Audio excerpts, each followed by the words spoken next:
Hello students, we are looking last concept about water in this video. That is, water is the most valuable thing present on our earth.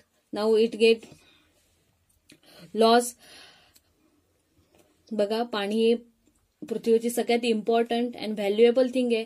And for such a valuable thing we have to do a proper management. त्यामुळे ही valuable thing जर आपल्याला जपून ठेवायची असेल किंवा त्याचा use आपल्याला काय करायला पाहिजे, प्रॉपर करायला पाहिजे. जर such a valuable thing get finish, then creating a lots of problem in our environment. जर ही नॅचरल गोष्ट जी अवेलेबल आहे ती जर एकदा संपली तर आपल्याला खूप मोठा प्रॉब्लेम फेस करू शकतो. Famine like problem we can also face. So to avoid such a problem we have to use a water properly. So for that we have to do a proper water management. So we know we get a water from rain. So we have to store the rain water for a long time. बघा, आपल्याला माहिती आहे की आपण water आपल्याला कुठून मिळतं, rain पासून. So we have to properly use this rain water because rain brings us water again and again. But we get rain for only 4 month. बघा, आपल्याला माहितीये की वॉटर आपल्याला रेन पासून मिळतं, पण रेन सीझन किती मंथचा असतो, only 4 months from the year. Only 4 months we get a rain water. If rain water is not stored we will not have water for our daily needs after the rain. बघा, 4 महिनेच फक्त पाऊस पडत असतो, त्याच्यानंतर आपण पाणी कोणतं यूज करणार. So for that we have to store this rain water. To meet the whole years need for water, rainwater must be stopped. When it is stopped, it pre-collated into the soil. त्यामुळे बघा, आपल्याला हे पूर्ण वर्षासाठीचं water use करायचं असेल तर आपल्याला rain water काय केलं पाहिजे, एका ठिकाणी स्टॉप करून ठेवलं पाहिजे किंवा स्टोअर करून ठेवलं पाहिजे. When it is stopped, it pre-collated into the water. जेव्हा ते आपण समजा एका मोठ्या उंच भागावरून पाणी वाहत येत असेल तर ते आपण स्टॉप करून ठेवलं तर ते कशामध्ये स्टोअर होतं, सॉइलमध्ये, जमिनीमध्ये मुरतं. As a ground water storage increases, trees get water. त्यामुळे काय होतं, ते पाणी जमिनीमध्ये मुरतं आणि तेच वॉटर कोण यूज करतात, प्लांट, ट्रीज यूज करतात. Wells to get enough water and land can be cultivated. त्यामुळे जमिनीमध्ये स्टोअर असणारं वॉटर आपण काय करू शकतो, विहीर किंवा वेगवेगळे बोरवेल यासारख्या गोष्टींनी खोदून ते सॉइलमध्ये असणारं वॉटर आपण यूज करू शकतो. Several methods are used to make rain water seeps into the soil. त्यामुळे आपण जर एक मेथड कोणती आहे, आपण रेन वॉटर स्टोअर करून ठेवण्याची, आपण सॉइलमध्ये स्टोअर करून ठेवू शकतो. So large dams can build. एक मेथड कोणती यूज करू शकतो, dam.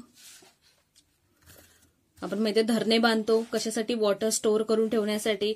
But that may not be possible in all the places. In that event, the government and the people come together to undertake several works such as building smaller reservoirs, counterbunding, stopping the water of the smaller streams by constructing bunds or bandharas, etc. बघा, आपण rain water कोणकोणत्या वेने store करू शकतो, large dam. But it is not possible every time.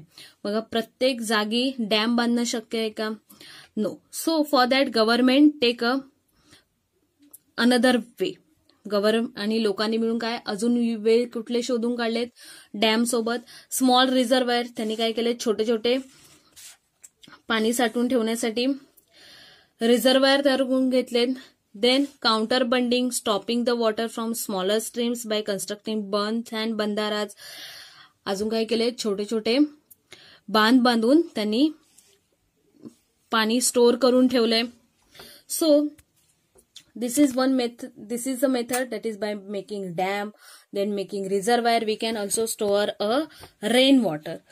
In some places wells are dug in a river beds to allow water to collect in them. Rainwater falling in some places, wells are dug in a river beds to allow water to collect in them. काय ठिकाणी काय केलं जातं, आपण already कोणत्या method बघितल्यात, by using dam, by constructing dam, smaller reservoir, then by making bund or bandaras on the stream, बघा नदी नाले यांच्यावरती आपण बांध बांधून पण पाणी अडवून ठेवू शकतो. This is one method. Then sometime or in some places dug well is dug, म्हणजे विहिरी खोदतात नदीच्या किनाऱ्यावरती, विहिरी खोदून ठेवतात जेणेकरून त्याच्यामध्ये पाणी काय होईल, कलेक्ट होऊन राहील, rain water. Then rainwater falling on roofs of houses is drained into a large tank placed beside the building. Using all such a method helps us to store as much as water as possible. आपल्या इकडे पण बघा काय करतात, बऱ्याच ठिकाणी मोठमोठ्या बिल्डिंगमध्ये किंवा घराच्या छतावरती जे रूफवरती जे पाणी पडतं ते काय करतात, पाईपच्या मदतीने जमिनीच्या इथे खूप एक मोठी टाकी खोदलेली असते त्याच्यामध्ये ते डिरेक्टली ऍड करतात. सो अशा प्रकारे आपण काय करू शकतो, पाणी स्टोअर करून ठेवू शकतो. So it is very important to use water carefully to stop rain water from flowing away, to make it seep into the ground or to collect it into a tank. त्यामुळे आपल्याला जे rain सीझनमध्ये water available होते त्याला आपण properly use केलं पाहिजे, त्याला प्रॉपरली स्टॉप करून स्टोअर केलं पाहिजे. ग्राउंडमध्ये मातीमध्ये आपण स्टोअर करून ठेवू शकतो किंवा मोठमोठ्या रिझर्वायर टँकमध्ये त्याला स्टोअर करून ठेवू शकतो. Taking steps to ensure that rain water will be available even in the period after the rainy season is called the water management. आणि ह्या सर्वच गोष्टीला आपण काय म्हणतो, वॉटर मॅनेजमेंट. म्हणजेच रेन सीझनमध्ये अवेलेबल असणारं पाणी आपण थ्रू आउट इयर यूज करू शकतो. आणि ते थ्रू आउट इयर यूज करण्यासाठी ज्या आपण मेथड यूज केल्यात, ज्या स्टेप्स घेतल्यात, त्या सर्व गोष्टीला एकत्रितपणे काय बोलतात, water management. Taking steps to ensure that, अशा स्टेप्स किंवा अशा गोष्टी आपण ज्या करतो कशासाठी, to rain water will be available even in the period after the rainy season. Rainy season नंतरच्या कालावधीमध्ये पण सुद्धा आपल्याला हे रेन वॉटर अवेलेबल होण्यासाठी आपण ज्या वेगवेगळ्या स्टेप्स, वेगवेगळ्या मेथड्स यूज करतो त्या सर्व प्रोसेसलाच एकत्रपणे काय बोलतात, water management. And this water management must be needed for to store a water, to save a water. So because water is our life and use it judiciously. त्यामुळे water हे काय आपलं जीवन आहे आपण म्हणतो, कारण पाण्याशिवाय माणूस जिवंत जगू शकत नाही. त्यामुळे water is very important part of our human life as well as in a living organism. So to make living organism or living world on the earth, we must store this water properly and use this water properly. So save water and use water safely to make our life better. Thank you.